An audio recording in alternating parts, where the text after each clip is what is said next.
गर्मी में 5 अनाथ बहनों का घास घर। निशा अपनी 4 छोटी बहन के साथ कचरेदान में सो रही थी, जहां मक्खियां भिनभिना रही थी और धूप की किरण उन 5 पर सीधे आ रही थी। तभी कूड़े से भरी गाड़ी भी आ जाती है। अरे ओ लड़कियों, चलो उठो उठो उठो उठो उठो उठो। अरे ये तो उठती ही नहीं है। पता नहीं इतनी गर्मी में इस गंदगी भरे कूड़े कचरे में कैसे सो गए हैं ये लोग। खैर मुझे क्या, मुझे अपना कचरा फेंक कर जाना है। गाड़ी वाला सारा कचरा खाली करके चला जाता है, जिसमें की गंदी बात से वह गरीब 5 बहनें उठ जाती हैं।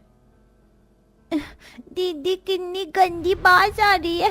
कूड़े में मेरी तो फ्रॉक भी गंदू गंदू हो गई है। ये मुझको माँ ने दिलाई थी। फिर 5 साल की पूजा अपनी फ्रॉक को देख देख कर बहुत रोती है। उसके संग में 4 बहनें सोनी, करिश्मा, रवीना, निशा भी उदास हो जाती है, क्योंकि वह सबसे छोटी थी। रो मत पूजा, तुम्हारी दीदी है ना, मैं तुम्हें नई फ्रॉक दिला दूंगी। झूठ झूठ झूठ, तुम सिर्फ और सिर्फ झूठ बोलती हो दीदी। तुम हमारे लिए घर भी नहीं बना पा रही हो। देखो हमें कचरे में सोना पड़ता है, वो भी इतनी गर्मी में। नीनी भी नहीं आती है। पूजा अपनी नासमझी में अपनी बड़ी बहन को बहुत कोसती है। पूजा, ऐसा नहीं कहते, ये हमारी बड़ी दीदी हैं। हम काम के लिए जा रहे हैं, अपना ख्याल रखना। इधर तीनों छोटी बच्चियां कूड़ेदान में कचरा बीनती हैं और रवीना, निशा कड़ी धूप में काम ढूंढने आती हैं। दोनों के पैरों में चप्पल तक नहीं थी, ऐसे में धरती भी तवे के जितनी तप रही थी। माँ, दीदी, पैर जल रहे हैं। समझ सकती हूँ बहन, लेकिन पैसे भी तो नहीं हैं। दोनों एक जूस पानी की दुकान पर आती हैं। जयराम जी की भैया जी। अरे लड़कियों, खबरदार जो मेरे सामने हाथ फैलाना। हमारे सामने हाथ फैला भी मत देना। चलो भागो, 1 रुपया भी भीख नहीं दूंगा। नहीं नहीं भैया जी, आप गलत समझ रहे हैं। हम तो यहाँ काम मांगने आए हैं। हम दोनों पर हमारी 3 छोटी अनाथ बहनों की जिम्मेदारी है। चोर जैसी तो शक्ल है दोनों की। चलो भागो यहाँ से। दुकानदार दोनों अनाथ बहनों के बिगड़े हुलिया को देखकर डांट कर भगा देता है। बाकी सब लोग भी ऐसा ही करते हैं। माँ बाप के जिंदा रहते बच्चे हर बुरे से बुरे दुख में भी हंसते हुए हद से गुजर जाते हैं, लेकिन जब सर से माँ बाप का साया उठ जाए तो अपने भी बेगाने हो जाते हैं। आज भी हमको किसी ने काम नहीं दिया। माँ बाबा, ये दुनिया बहुत निर्दयी है। फिर किसके सहारे छोड़ गए हमको। रो मत निशा दीदी, अगर तुम ही हिम्मत हार जाओगी तो हम चारों को कौन संभालेगा। दोनों अनाथ बहनें सिग्नल पर आकर कड़ी धूप में भीख मांगने लग जाती हैं। बाबूजी, भगवान के नाम पर 1 रुपए दे दो, हमारी बहनें भूखी हैं। उस बड़ी सी मर्सिडीज गाड़ी में एसी में बैठा पत्थर दिल अमीर आदमी उन बहनों की पुकार को अनसुना कर देता है। अरे लड़कियों, हट जाओ, मेरी गाड़ी के आगे से हटो। ड्राइवर, गाड़ी भगाओ। साहब, 1-2 रुपए ही दे दो, भगवान तुम्हारा घर आबाद रखे। गाड़ी फुल स्पीड में चल पड़ती है और रवीना कंकड़ भरे सड़क पर गिरकर जख्मी हो जाती है और रोते हुए कहती है, याद है दीदी, इस शहर में हम अपनी माँ के साथ न जाने एक नई जिंदगी शुरू करने की कितनी उम्मीद लेकर आए थे। हाँ बहन, मैं कैसे भूल सकती हूँ उस नौबत को। अजी उठ जाओ, मुझे और मत सताओ। उठो ना, उठते क्यों नहीं हो। लगता है इसे पति के जाने का गम लग गया है। बड़ा जुल्म किया है ऊपर वाले ने। पता नहीं अकेले 5-5 बेटियों को कैसे पालेगी। सविता के सामने उसके पति धर्मेंद्र की लाश पड़ी थी।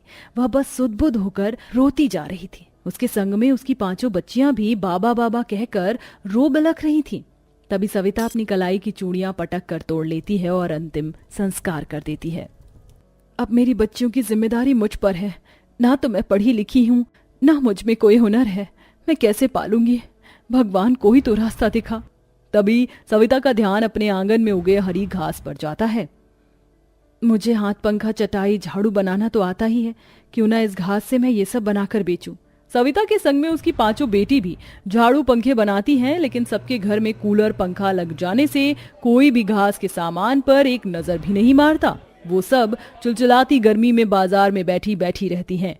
कई दिनों भूखे रहने के बाद सविता अपनी 5 बेटियों का साथ लेकर गांव से शहर आ जाती है। अब हम यहीं कमाएंगे, खाएंगे। बच्चियों, पर मुझे पहले काम धाम ढूंढना होगा।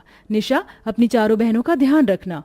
सविता धूप गर्मी में कई दिन के भूखे हालात में काम ढूंढने जाती है, जहां आती जाती गाड़ियों के बीच में वह चक्कर खाकर गिर जाती है और उसको एक गाड़ी मारकर चली जाती है। अगले 2 दिन तक उसकी लाश लावारिस की तरह पड़ी रहती है। निशा 2 दिन बाद भी गर्मी, धूप और लू में अपनी बहनों के साथ उसी जगह में बैठी होती है जहां सविता उन्हें छोड़ गई थी। दीदी, माँ कहाँ है? बोलो ना। दीदी, मुझको माँ के पास जाना है, लेकर चलो ना। निशा दीदी, मेरा दिल घबरा रहा है। माँ को गए 2 दिन हो गए हैं, हमें चलकर उनको ढूंढना चाहिए। ठीक है, चलो चलते हैं। दीदी देखो ना, वहाँ पर इतनी भीड़ क्यों लगी है? चलो देखते हैं करिश्मा। जैसे ही 5 अनाथ बहनें अपनी माँ की लाश को देखती हैं तो बहुत रोती हैं, जहाँ एक झाड़ू वाला कुछ इस तरह की बातें कर रहा था। अरे पता नहीं किसकी लावारिस लाश है, थोड़ी देर में कचरे की गाड़ी आएगी और ले जाएगी उठाकर। मैं किसी को अपनी माँ को ले जाने नहीं दूंगी, ये हमारी माँ है। हाँ तो ले जाओ उठाकर, वरना कचरे की गाड़ी आएगी और भरकर ले जाएगी।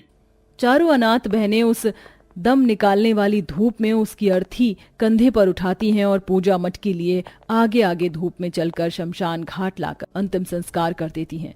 उस दिन से वह बेठिकाना कचरा दान में सोती हैं, पर क्या छोटी, आज तो हमको भीख भी नहीं मिला, अपनी बहनों का पेट कैसे भरवाएंगे? हम तो भूखे रह भी लें। तभी दोनों रास्ते से गुजरते हुए एक पार्क देखती हैं जिसमें माली घास काट कर फेंक रहे थे। दीदी देखो, कितनी हरी हरी ताजी घास है, और देखो इस माली ने तो इतने सुंदर फूल लगे पेड़ों को भी काट दिया है। इन्हें ले चलते हैं। पर इस घास का करें क्या रवीना? दीदी, गांव में फूस का घर बनता है और कितना लंबा चलता है, तो क्यों ना हम इस घास से अपना घर तैयार कर लें? ये भी तो टिकेगा। तुम ठीक कहती हो। दोनों बहनें घास बटोर कर सर पर उठा लेती हैं, जिसमें एक जादुई कीड़ा भी लिपटा हुआ था और घास में वो चला आता है। दीदी, आप इतनी घास क्यों लाई हैं? इससे हम अपने रहने का घर बनाएंगे, क्योंकि घास बहुत ठंडी होती है। सुनो, मेरी मदद करो। दीदी दीदी, इस घास में से तो आवाज आ रही है। ये तो एक कीड़ा है। निशा उसे हाथ पर उठाती है। तुम बोल सकते हो? हाँ, क्योंकि मैं जादुई भंवरा हूँ। मैं तो फूलों का रस पीने के लिए उसे पार्क में पहुँच गया था, तभी उन माली ने पेड़ काट दिया और मैं जख्मी हो गया।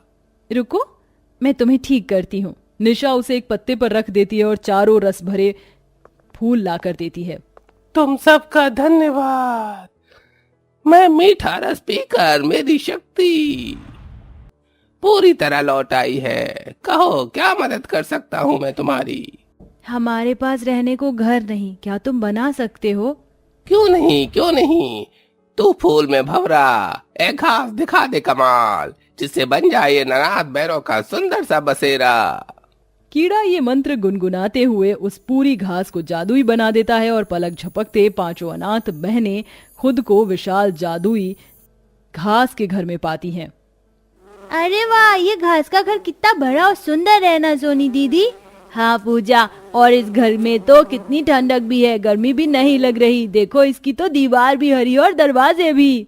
अच्छा, अब मैं चलता हूँ। तुम 5 का जो भी इच्छा हो इस घास घर से कह देना, ये पूरी कर देगा। ये कहकर वह कीड़ा गायब हो जाता है। क्या सचमुच हम इस जादुई घास के घर से जो मांगेंगे वो ये देगा? तो फिर मैं मांगती हूँ कि हमारे सामने अच्छा अच्छा खाना आ जाए। और घास का जादुई घर अपने जादू से उन्हें लजीज बढ़िया खाने की थालियां देता है। ये तो सच में जादुई घास का घर है। दीदी चलो खाते हैं।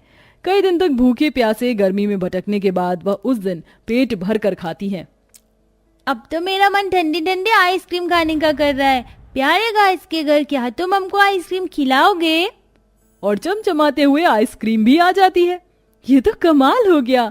प्यारे जादुई घास के घर, मुझे नए कपड़े दो ना, मेरे पास एक भी अच्छे कपड़े नहीं है।